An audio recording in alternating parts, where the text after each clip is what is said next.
and Deborah Shetler's agreed to do that. So I actually need a motion from the board to appoint her as chair temporarily. So if somebody could make a motion to appoint Deborah as chair.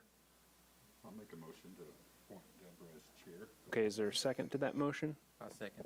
Okay, and all approved, say aye. Aye. Okay, so Deborah, you're going to run the meeting. So Okay. I'll help you through it. So Okay. don't stress out too hard. So the first item on the agenda is just confirmation of the open meetings regulations and notifications were met, and we did send those out, so we can confirm that. And then we'll call the roll. Go ahead. Okay, I'll get a verbal from you. Just say yes if you're here. And if you're not, don't say anything. Okay. Josh Massey has resigned. Teresa Hernandez is not here. Julius Griffin. Here. Todd Hadnot. Here. Okay. Lowell Moore. Aaron Melby. Here. Deborah Shetler. Here. Chris Grintner. And Leisha Strang. Here. Okay. Okay, so the first item is the approval of the minutes. If you guys have had a chance to review the minutes, then we'll take a motion to approve those minutes, or if you have any changes or anything, you can do that. So, Is there a motion to approve the minutes from November 3rd, 2021? I'll make the motion. Is there any discussion? Is there a second? I'll second. Okay, so, okay, just call for the vote. So, all in favor, all say in aye. favor, say aye. Aye. Okay. Then- Okay, motion passes Okay. 5-0. The next item on the agenda is citizens forum. So this would be the time if there were anybody from the public that would like to come and address the board, they would do that now. I don't see anybody, so we'll move on to the next item. Next item is just staff report and update. I don't think we have a whole lot for that. Is there something that you have as far as update or reports that you guys want to provide? We have not received any additional complaints of bias-based policing or excessive force since our last meeting. Okay, with that, we can just move right into new business. I'm not going to keep you guys here for too long tonight. So, and so the first item there is just review of the police pursuit policy, and we'll let Chief Nelson kind of introduce it, and then go from there. Right. Hopefully you had a chance to review that. Pursuits, I mean, in my 30-plus years, I've been in quite a few, and they're ever-changing. I mean, they're scary, but they're sometimes quite necessary. But there's definitely, we've learned from our mistakes in the past, and hopefully that policy will reflect that. And then Sergeant Larson will obviously answer she'll go over it to some extent, and then answer any questions you have about our pursuit policy. But from when I started in 1984, it's changed drastically to fast forward to today, and I would say definitely for the better. But I mean, I'm not saying we were ever doing things wrong. We just got better at what we were doing, and better at our decision making on whether or not to even have a pursuit. With that said, Sergeant Rachel Larson is here upon my request. I would say she did volunteer or voluntold, I'm not sure, but she's a patrol level sergeant. She's been with our department for 10 years. She has a total of 14 years experience in law enforcement. She works third shift, is that correct? Second shift, now I apologize. She's also on our SWAT team, and she's our first female SWAT officer we had in the history of Salina PD, which I'm very proud of, and I know she is too. With that said, this is Sergeant Rachel Larson. Hi. Hey. Thank you guys for having me today. I appreciate it. I was asked by Chief Nelson to just cover some basic information on our department's pursuit policy, and I'll cover that and go over spike strips, which is another use of force option that we have available to us when we get into pursuits at times. And then I'd like to go over a case study with you guys and take any questions that you guys have for any clarification that you may have. Sir, would you mind, are you going to flip the slides for me? Perfect, thank you. So first I'd like to cover, why do we need a pursuit policy? I mean, the basic reason why we have to have a pursuit policy is because us pursuing vehicles, and when we're required to pursue vehicles, it creates a danger to the public. It creates a danger to the people that we are here to protect and ensure their safety. So we have to have policies set in place that regulate what we're doing, and the pursuit policy is one of our most heavily regulated policies that we have within our department. So if we talk about our pursuit policy, we first need to talk about, there's a lot of things that go into a pursuit policy, why we need it. And first part of that is deciding whether or not we're going to pursue a vehicle or not. So when we are going to pursue, the pursuits are initiated when the driver of a motor vehicle intentionally avoids apprehension and the nature of the crime that we are investigating or believe is occurring requires immediate pursuit, and the immediate danger to the public that is created by us pursuing is less than if the suspect were to remain at large. So in order to do that, we have to weigh necessity versus risk. So we have to decide, is the risk to the public more if we pursue and someone gets hurt, or more if the suspect is left at large? And that has to do with a lot of key factors.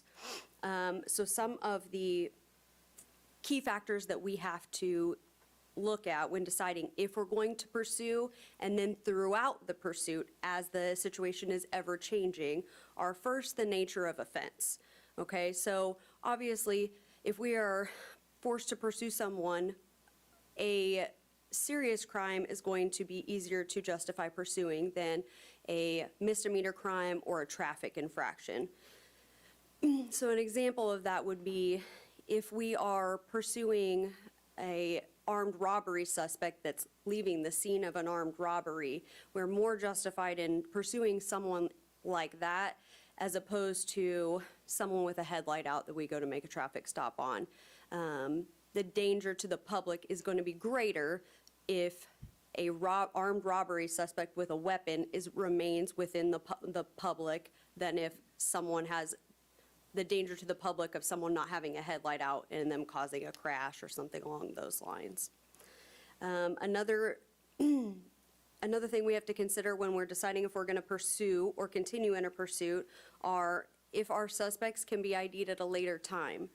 So if they are, the benefit to that would be that we can potentially take them into custody in a more controlled environment at a later time, where there's less danger to us, the suspect, and the public.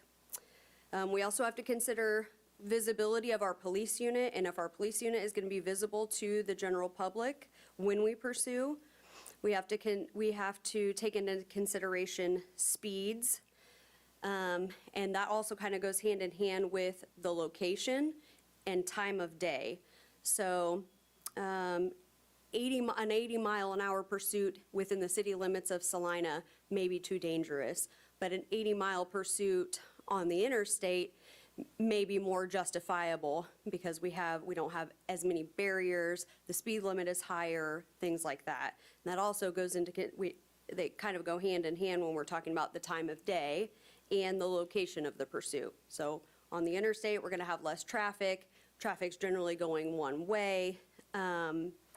The time of day, if we're in a rush hour time, we're going to be less likely to pursue than if it's 2 in the morning and there's relatively no general traffic out. Same with the location. Are schools in session? Do we have children out and about? Do we have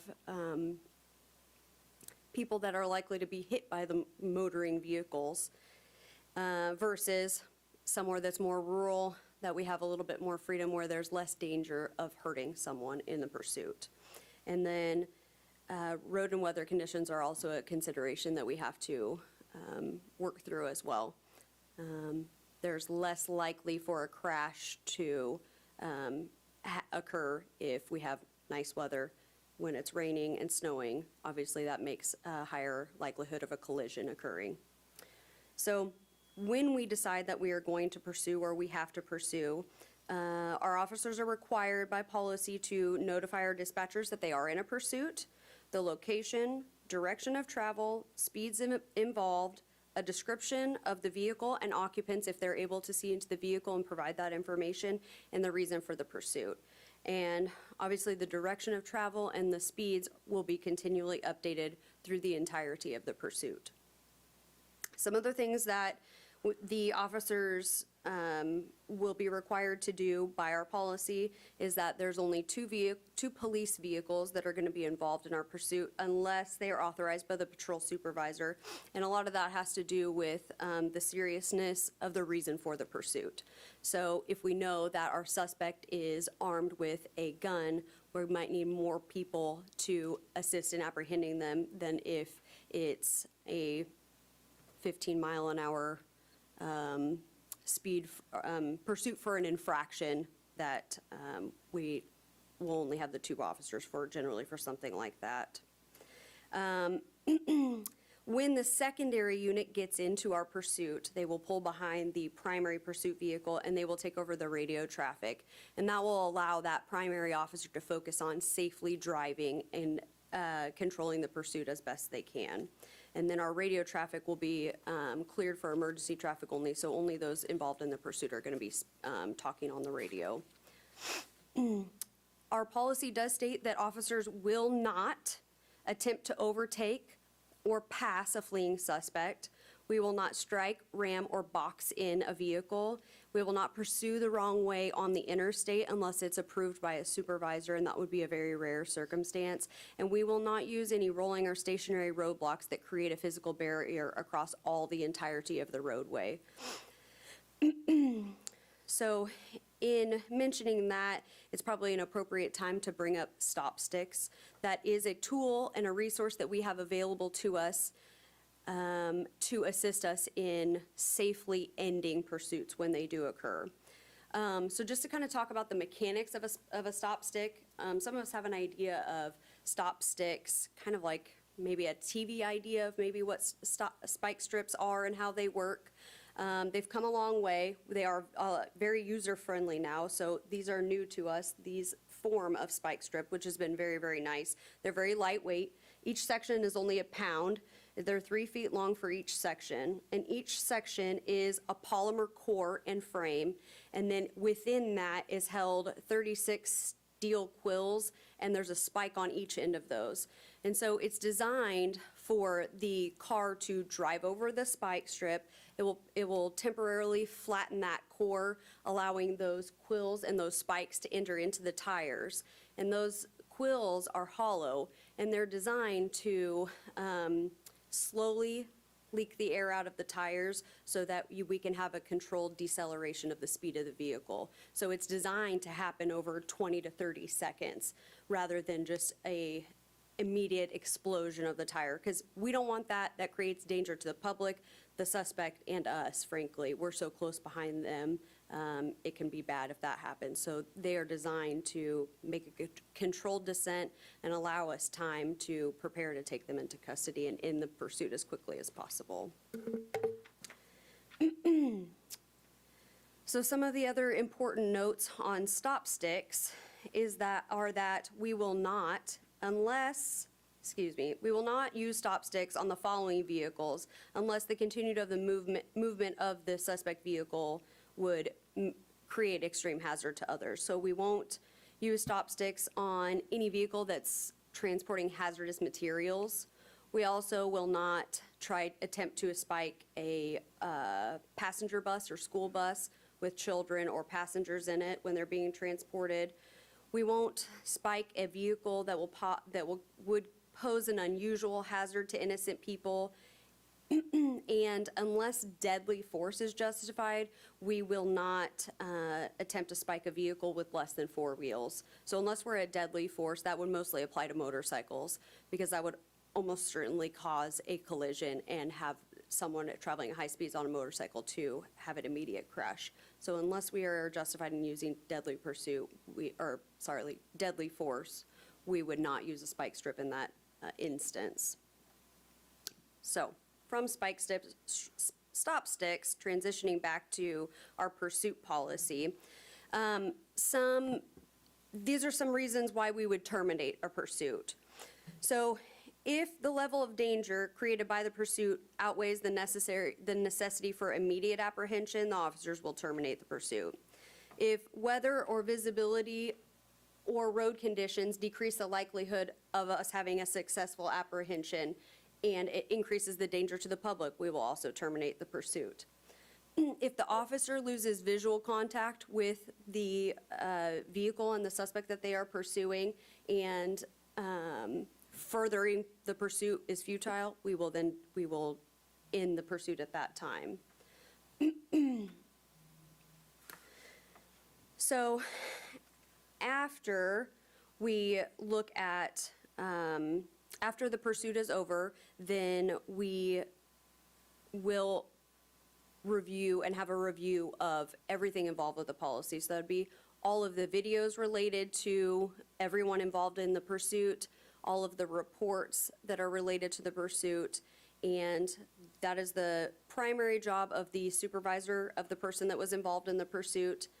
After that is done, it moves up the chain, it's reviewed by the captain of the people that were involved in the pursuit, and then it is also signed off by our deputy chief and Chief Nelson himself as well.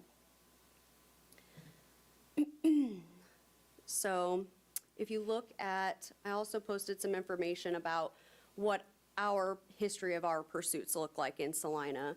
So on average, we average 27 pursuits a year in the city of Salina. And some years it looks like we're over that, and some years we're below that. So in 2021, we had 37 pursuits.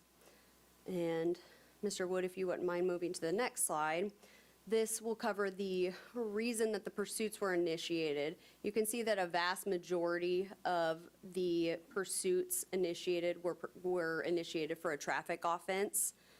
Quite a ways behind that would be a suspected felony investigation, that the person driving is suspected of committing a felony offense, and then behind that would be misdemeanor. The officers, so when we terminate a pursuit, that can be terminated by, one, apprehension. The officer themselves can terminate the pursuit, or the supervisors can have the pursuit terminated as well. So this one's not as clear, but in general, if you look at the average, about half of the suspects, more or less, are apprehended, and that's what ends the pursuit. And then more or less, they're kind of split equally between officer and supervisors terminating their own pursuits. Explain a little bit more as to why a supervisor would terminate the pursuit versus the officer. Sure, and could be a myriad of reasons for that, but if the speed gets too excessive, if there's not enough information given, if the supervisor learns something that the officer may not know, the supervisor can terminate that pursuit. So if the speeds get too high and it gets too dangerous to the public, or the traffic gets too thick, or we learn more information that we learn that the pursuit can create more of a danger to the public to continue on, then we will generally terminate a pursuit, which we do fairly frequently. So I'd like to go over a quick case study for you. It's real short and sweet. I'd like to kind of just give you a little bit of the details and then let you watch the video, and then I'll take any questions that you guys have on the matter.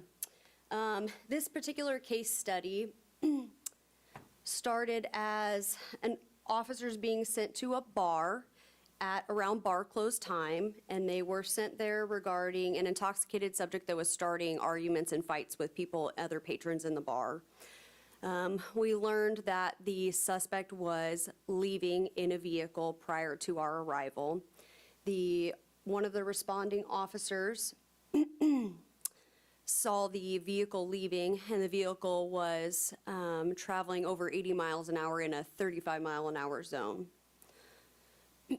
So, given the fact that the person is leaving a bar in the middle of the night, traveling in excessive speeds, leads us to believe that we potentially have a drunk driver that we're dealing with. So we all know that the danger to the public can be very great when someone is behind the wheel and they're intoxicated. So the officer initiated a traffic stop on the driver of the vehicle, who fled.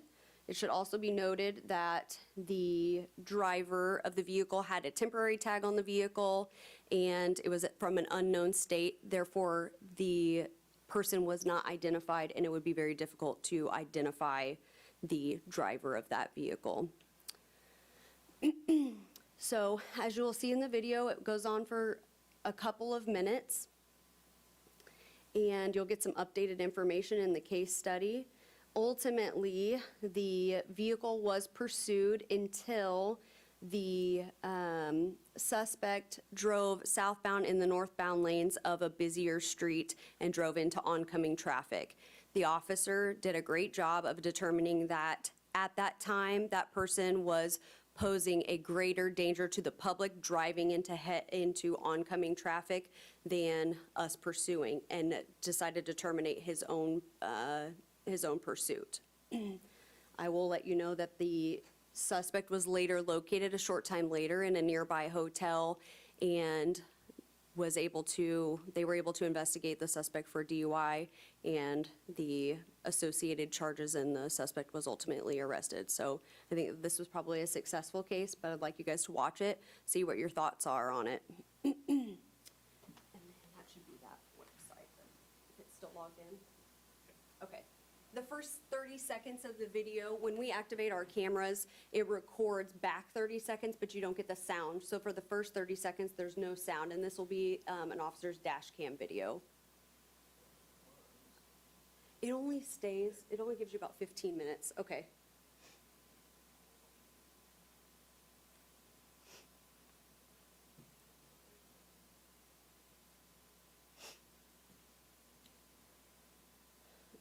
You don't miss much in this first 30 seconds. I think they cross paths, and he ends up turning around on the suspect vehicle when he catches him on his radar driving at the high rate of speed.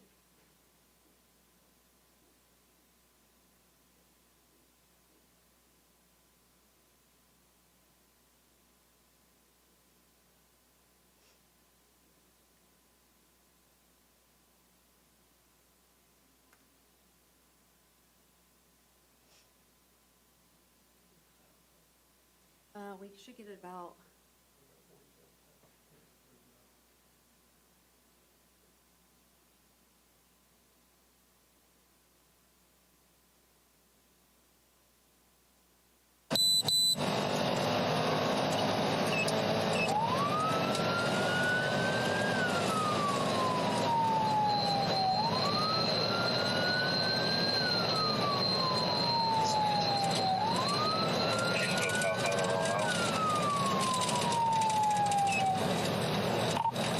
Looks like I'm gonna get them stopped at Ohio and Percy Court. Dispatch has been launched. 1420, put me on 1431.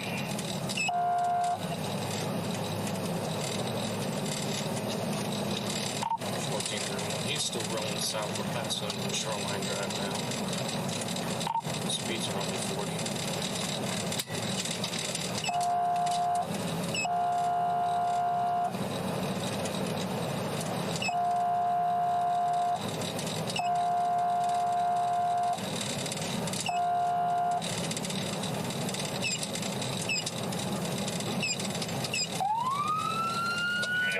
Direction, Timber Water, Welder, Ohio. 10-4. We're turning east on Schilling now. Looks like he's going to stop.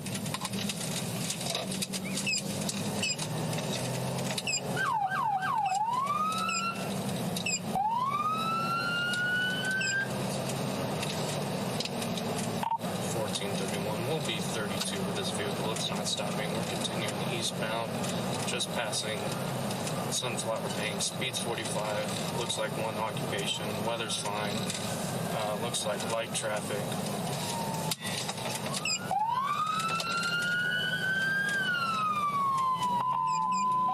Why you don't be the bike? We're out with tracks now. No traffic. No pedestrian traffic.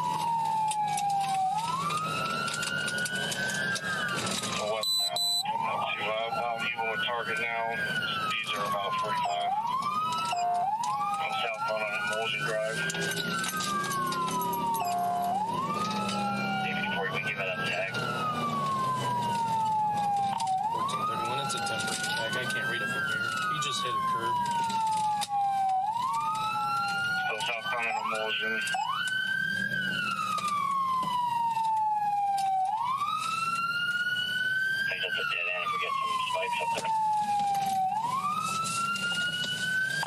Looks like a Hispanic male with face tattoos, 2 occupants. Northbound and Impulsion now, northbound.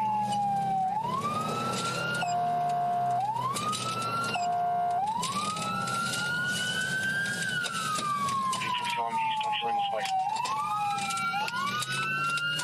We're going westbound, westbound.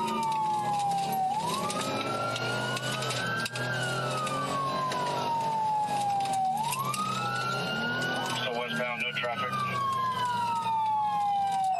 Southbound on Enterprise, southbound on Enterprise.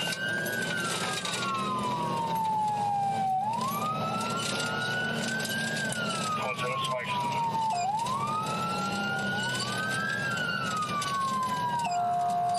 He's gonna try and turn northbound again.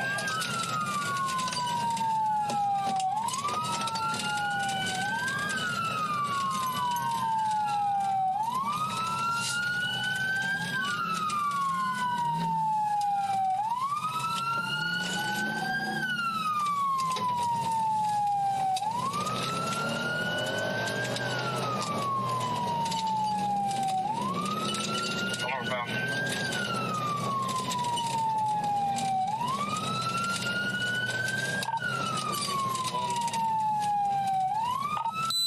Tag is 2895 George 7, unknown state.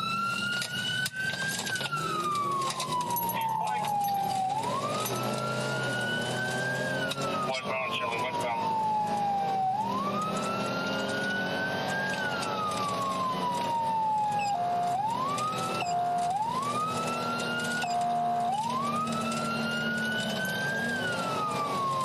Southbound on 9th, southbound on 9th. Still no traffic. Speed. Speeds are coming up to about 45. Driving on the opposite side of traffic now, opposite side.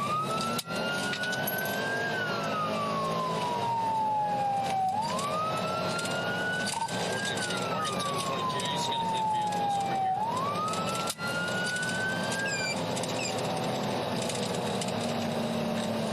His front right tire should be spiked, so you guys might say just watch him.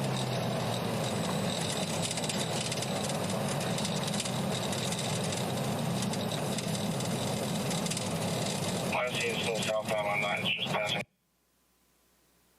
So I think a few key points to note. Are you guys familiar with this area of town? South end of town? Okay. So, and you can, it's about bar close time when this is happening, so about 2 a.m. if I'm remembering right. I think the officers did a really good job. A couple of key points of why the officer would have continued to pursue. The fact that the suspect continued to run down dead-end roads indicates that maybe he's not from here. Apprehension at a later time would be difficult, indicating further that he wasn't a local person or that he was highly intoxicated, both. Another reason why the pursuit was allowed to go on, we're in a business area. We're at nighttime where most of these businesses are closed, and so the danger of them striking another person or an innocent bystander is much lower in this business district because these businesses are closed. So the suspect showed a disregard for those spike strips and attempting to evade them and drive around them, that he wasn't going to stop.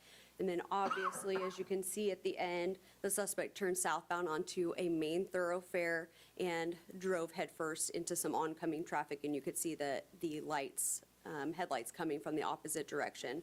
That posed an immediate danger to all of those people, and so the officer made the determination that it was too dangerous to continue pursuing, and he disregarded his own pursuit. So I would say that this was a successful event. This was something that I think the officers, in our opinion, I think this was something that we like to see, and I think the officers did a good job, but I'd be interested in knowing what your guys' thoughts were and any questions that you guys have over our policy, over spike strips, over our individual statistics for our city, or over this case study in general. Do you guys have any questions? So I have a question. Sure. How does Salina compare nationally to other cities our size in terms of police pursuits? That I'm not sure where we're at in the national average compared nationally. And I don't know that we have access to those specific numbers.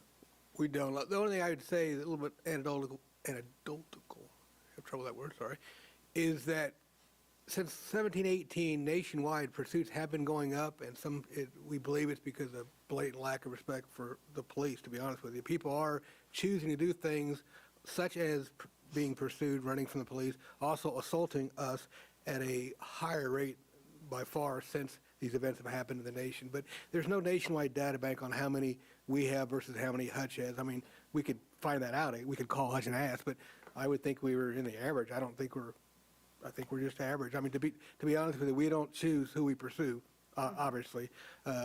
This one here, one thing that wasn't mentioned that's very important, we don't pursue the wrong way as pursue behind them.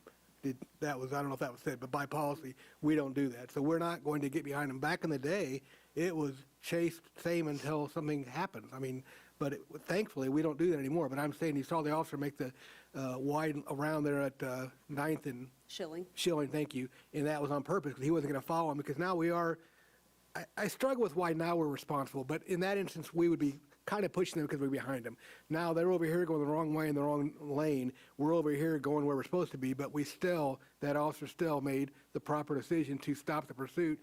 And you could argue he did if you wanted to. He didn't need to because there was little or no traffic, and he wasn't behind him. But regardless, he made the decision, and everybody was safe for another day, and the guy did get caught eventually. I can say that pursuits, the hardest decision we make to pursue or not to pursue, and it's just tough. And I can say this is a perfect example. You know, there's a pretty highly likelihood that this guy's intoxicated, okay? So you can't win. If you don't chase him and 3 miles down the road he hits somebody's family, why didn't you stop him?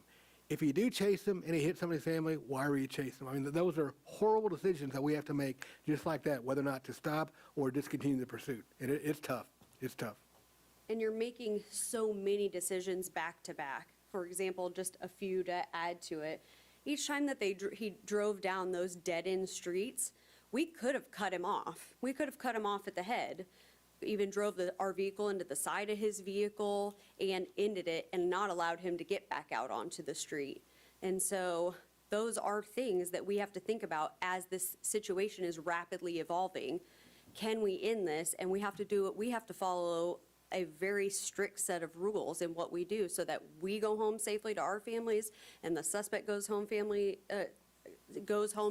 at the end of the night, and that we don't hurt anyone in the public because of our lack or disregard for our rules. So those are all things decisions we have to make on the fly as this thing is rapidly evolving and it's uncontrolled. We are always acting in defense of someone else's actions, and so it's constantly changing and evolving as the pursuit goes on. Any other questions that you guys have? I got one. In this, say the same situation, and this person was armed, would the situation change regarding you using your vehicle or not? It depends on the situation. It depends on what the person is armed with, what the crime that the person is suspected of committing, and some other details like that. For example, would we continue or not for a DUI? Maybe not.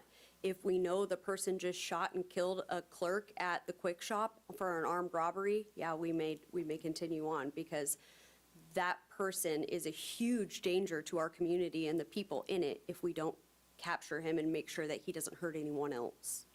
I would say that's a great question. I would just say a little bit more. That changes the price of poker greatly if they're armed. Well, I don't think we would have stopped at all on that one. We just wouldn't have because of the fact of what you just said, the weapon. And that's another thing. Police officers get shot at. So you're chasing somebody you think because, I don't know, they have a headlight out or because they think he's drunk, and then they fire around at you. That obviously, that changes everything. So that's a good question. But it's good. It amps you up. It makes you definitely have more reason to be pursuing these people to try to stop them from whatever their actions are or their future actions. Great question. Any other questions?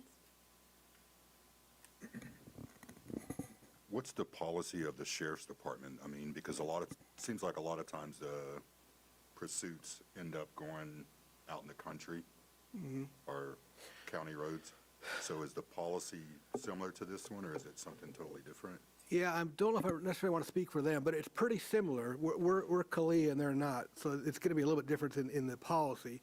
I will say the danger level goes down to some extent when you're out on the highway and you're out in the county. And that's why a lot of times if we have pursuits coming into our city, we will put cars on our exits to stop them from exiting into our city because we don't want them. Go down the highway and go wherever you're going to go, but don't come into our city. So we make a really concentrated effort so they can't get off of the exits.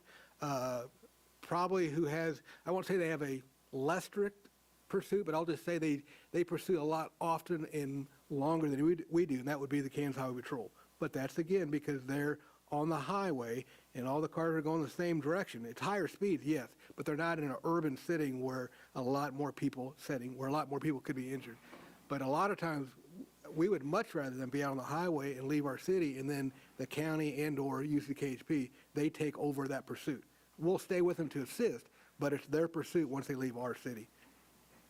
And they just, if they stop chasing, we stop chasing. But if KHP stop chasing, we're not going to keep chasing unless, I couldn't think where that would happen. But I'm just saying there's many times where KHP will chase for a long time when we're not chasing anymore. But that's entirely up to them and their policies.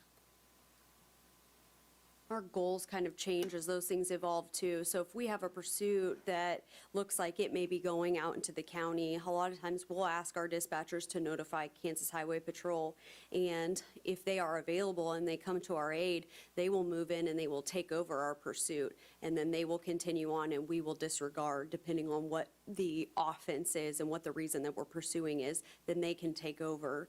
And they have some more flexibility in their policy sometimes in what they can do to end a pursuit, and they have been trained differently than we have in other ways to end a pursuit. When a pursuit is coming towards our city, obviously our job is to protect the public. We don't want it. We don't want the danger that comes with it. So our priorities change. And so won't be uncommon if you hear of a pursuit on one of the scanner pages or whatnot, that you'll see our officers heading to the exits. And their job is to make sure that no one can come off of that exit and get into our city, and that pursuit must stay on the interstate. And that is our goal in that time, is to make sure that none of our citizens are going to be put in danger if they come into our city. So our job is to avoid that situation from being able to happen.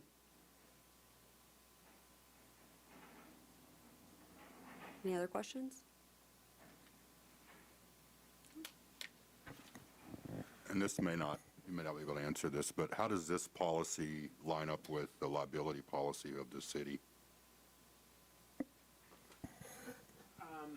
I mean, just as far as insurance goes, I mean, we have insurance that covers a myriad of different topics. I mean, blanket insurance, we have liability insurance, so it would all be considered. I mean, and anytime there's an interaction with city staff, police officers, whether that's Public Works, and we, damage a vehicle or something like that, then there's an opportunity for somebody to file a claim or sue us if they feel like we did something that was out of the realm of what was right. Or so I think having policies like this helps protect us when we are in that situation where we are in a legal dispute. Somebody goes through a pursuit like this and they feel like we did something negligent and they sue us. If we can go back to the policy and say, hey, no, the officer was trained to do this, X, Y, and Z. They were trained on these dates. We know what they're supposed to do. We have videos like this that show, the training and the types of maneuvers that we do. We can fall back on those things, when that time comes. It's a mindset, but I'm always extremely happy, I'm ecstatic when nobody's hurt, but I'm saying I'm very pleased when the officer himself calls off the pursuit, right? Because you know how hard that is when you're the one, you pay us to catch people who are violating the law. And it's very hard when you're the initiating officer and you're chasing somebody and he's blatantly disregarding your authority to stop him, but yet we're still calling him off ourselves as the officer. And I can say back in the day that never happened. But what these supervisors do, they're not usually involved in the pursuit directly, so they're in a little bit more of a calmer environment, but they can hear things going on, like if the officer's obviously, I don't want to say lost his mind, but extremely excited, and he's talking about these speeds of 75 miles an hour, she or he, they come on and say, in the pursuit, I forgot the number, help me out, to in the pursuit, 1022. 1022. Disregard. And the officers will 1022. They have to. I mean, we've had issues where they shut the lights off but kept going. But I can assure you, once that we found that out, discipline occurred. But I'm saying there's a whole lot of things that happen that's resulted in the pursuit policy we have. And again, I keep on talking about CALEA, but CALEA is known for the best practices nationwide, not just in Salina, Kansas. It's nationwide. This is what cops have been doing wrong, right, or indifferent, and this is what's best today. But it's ever evolving. But the pursuit policy that we have today versus in 1984, again, when I started, is simply amazing. And it's what it should be as far as restricting pursuits.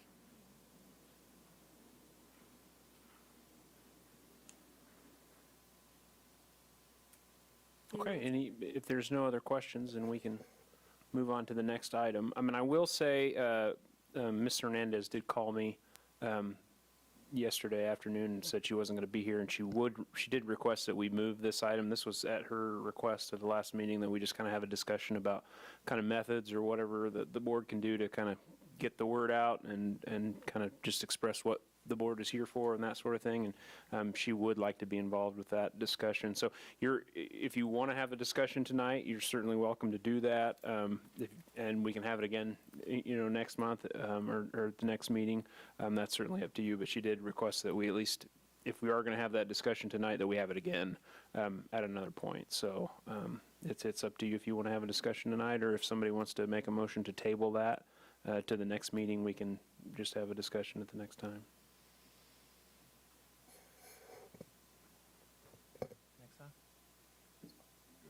Next one. All right. Okay, so yeah, somebody would make a motion then? Motion to talk about how to better advertise this board at the next meeting. Someone second that? I'll second it. Okay, All in favor? Say aye. Aye. Aye. okay, so that motion passes 5-0, so we'll just table that item, and it will be on the next meeting. So we'll move on to other business, and I have a couple of things that I would like to talk about here. First of all, I did want to mention that Chief Nelson will be providing an update, Chief and I will be providing an update and study session to the City Commission just about what's gone on with this board. We'll kind of talk just about what we've discussed, the policies we've reviewed, the cases we've reviewed, not in detail, but just what the board's done over the last not quite year time frame, and that is scheduled to take place on Feb.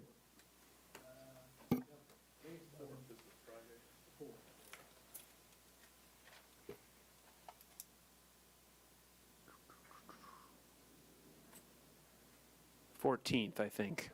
So yeah, 14th. I will send out an email to the board just so you know when that is.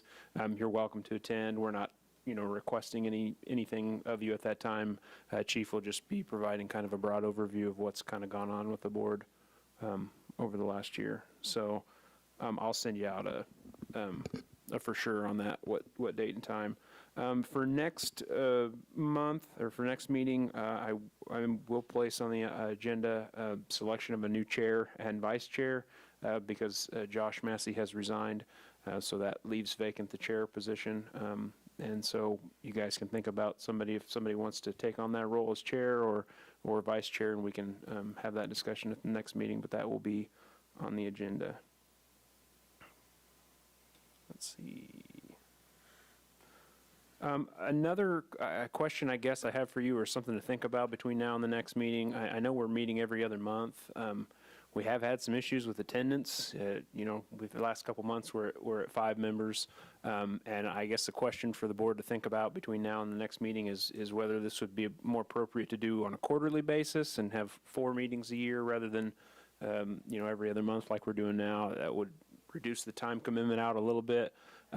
As you've seen, we don't have a great deal of cases to cover, so if it came to the point where we had more and more cases were coming forward and we needed to meet on a more consistent basis or more than quarterly, we could certainly change that. But I'd like to have just a discussion about what you guys' thoughts are now that we've done this for 6 months, and see what your thoughts are about maybe ratcheting this back to to a quarterly meeting rather than every other month.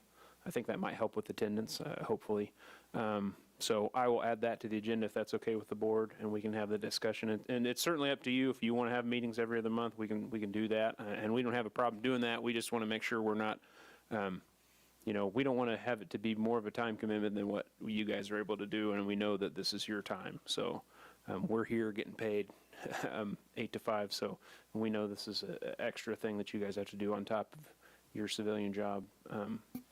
So with that, does anybody else from the board have anything they'd like to discuss today?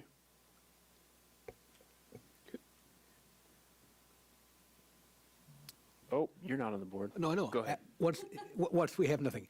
Just, if you haven't had a chance, would you go on the City of Salina's website and government and then police department and look at our policies? We've talked about this before, but any policies that you want us to go over, please tell me, because I don't want to feel like I'm cherry picking policies. I want to know what you want to know about, what you want a presentation about. So it's not, I don't know if I picked this one, I can't remember, but I'm just saying any policy you say on there that you're interested in, something that like we just had a brief presentation, by all means, let us know.